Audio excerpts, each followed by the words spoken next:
আজকে ভিডিওতে আমার পড়া কয়টা মজার ভ্রমণ কাহিনী বই নিয়ে আলোচনা করব। তাহলে চলুন ভিডিওটা শুরু করা যাক। আজকে লিস্টে প্রথম বইটা হলো দু চাকায় দুনিয়া, যেটা লিখেছে বিমল মুখার্জি। মাত্র 23 বছর বয়সে তিনি দু চাকায় ভর দিয়ে পুরো বিশ্ব ভ্রমণে বের হন। তার সেই দুঃসাহসিক অভিযানের গল্পগুলোই তিনি এই বইটাতে লিখেছেন। এত চমৎকার বইটা, যেটা আমি যখন পড়ছিলাম আমি এত পরিমাণ এখান থেকে ইনফরমেশন দাগিয়ে রেখেছি, মানে বুঝতেই পারছেন কতটা ইনফরমেটিভ বইটা।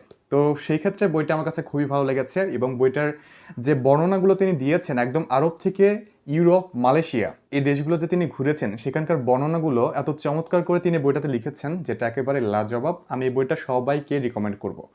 তারপরে বইটা হলো এভারেস্ট ও লোৎসে শিখরে, লিখেছে বাবর আলী। তো এটাকে আমি কোনো ভ্রমণ কাহিনীর কাতারে ফেলবো না, এটাকে একটা অ্যাডভেঞ্চার বইয়ের কাতারে ফেলবো। কারণ এখানে বাবর আলী, যিনি এভারেস্টের চূড়ায় উঠেছিলেন এবং তার সেই পর্বত আরোহণের গল্পটা কেমন ছিল এবং তার সেই দুঃসাহসিক অভিযানটা কেমন ছিল সেই সম্পর্কে তিনি বিস্তারিত এই বইটাতে লিখেছেন। তো এই বইটাকে আজকের ভ্রমণ কাহিনীর লিস্টে নেওয়ার একটাই কারণ, সেটা হলো এখানে নেপাল সম্পর্কে এবং এভারেস্ট সম্পর্কে তিনি বিস্তারিত কথা লিখেছেন, যেগুলো তার দুঃসাহসিক অভিযানের সাথে একদম সংযুক্ত। সেজন্য এই বইটাকে আজকে সাথে নিয়েছি। তো যাই হোক, এই বইটাও আপনাদেরকে রেকমেন্ড করব, কারণ রিসেন্ট কেউ যদি এভারেস্ট জয় করে থাকে এবং সেই এভারেস্টের কাহিনীগুলো পড়তে চান আপনারা, তাহলে অবশ্যই এই বইটাকে আপনাদের উইশ লিস্টে নেবেন এবং পড়বেন। বইটা আমি পড়েছি, খুবই ইনফরমেটিভ এবং দুঃসাহসিক অভিযান হিসেবে এটা একটা মানে কি বলবো, মাইন্ড ব্লোয়িং বই। আমার কাছে খুবই ভালো লেগেছে।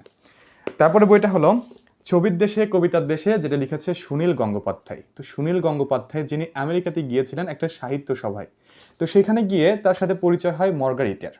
তো মার্গারিটকে, এটা আপনারা বইটা থেকে জেনে নেবেন। তো সেই মার্গারিট একজন ফরাসি তরুণী, যার টানে তিনি ফ্রান্সে যান।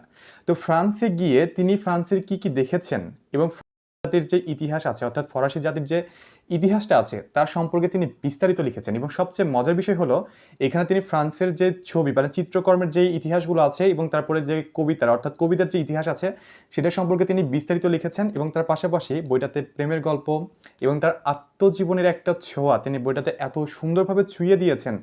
আমি প্রথম খুবই অল্প বয়সে আমি বইটা পড়েছিলাম। অল্প বয়স তো আমার এখনও অল্প বয়স, যাই হোক আর কি, কথাবার্তা একটু ভুল হয়ে যায়, কি আর করবো। তো যাই হোক, তো আমি যখন প্রথমে বইটা পড়েছিলাম 2021 সালে, তখন আমার বইটা এত ভালো লাগে, মানে আমি আজকে যেগুলো বই রিভিউ করব বা যে বইগুলো নিয়ে কথা বলবো প্রত্যেকটা বই আমার আত্মা ছুঁয়ে গেছে। তো যার কারণে আমি বারবার বলছি যে আমার খুবই ভালো লাগছে। তো এরপরে যে বইটা আছে সেটা হচ্ছে দেশে বিদেশে, লিখেছে সৈয়দ মুজতবা আলী, যে বইটা আমাদের সবার আত্মারও পরিচিত। তো এই বইটাতে সৈয়দ মুজতবা আলী আফগানিস্তানে ছিলেন তার পেশাগত কারণে। তো সেইখানে থাকার সময় তার অভিজ্ঞতা কীরকম হয়েছিল সেই সম্পর্কে তিনি বিস্তারিত লিখেছেন। তো বাংলা সাহিত্যের লেজেন্ডারি কোনো বই থেকে থাকলে অবশ্যই তার মধ্যে বইটা অন্যতম। তো এই বইটা আমি সবাইকে অবশ্যই অবশ্যই রেকমেন্ড করব, যাদের পড়া হয়নি তারা অবশ্যই পড়বেন।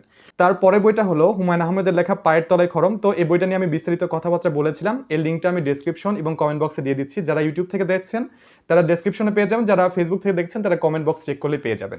তারপরে বইটা হলো যাযাবরের লেখা দৃষ্টিপাত। তো দৃষ্টিপাত বইটা নিয়ে আমি বিস্তারিত কথাবার্তা বলেছিলাম, তো এর লিঙ্কটাও আমি ডেসক্রিপশনে অ্যাড করে দিচ্ছি। যারা বইটা পড়তে চান তারা রিভিউ দেখে পড়তে পারেন। তারপরে বইটা হলো বিলেতে 750 দিন, যেটা লিখেছে মোহাম্মদ আব্দুল হাই। তো এই বইটা হলো এমন একটা বই যেটা সবগুলো বইয়ের তুলনায় আমার কম ভালো লেগেছে ভ্রমণ কাহিনী হিসেবে। তো সেই কারণে এটা আমি সবাইকে রেকমেন্ড করব না। যদি ব্রিটিশদের সম্পর্কে এবং তার লন্ডন ভ্রমণ সম্পর্কে, অর্থাৎ লেখকের লন্ডন ভ্রমণ সম্পর্কে জানতে চান, তাহলে বইটা আপনারা অবশ্যই পড়তে পারেন।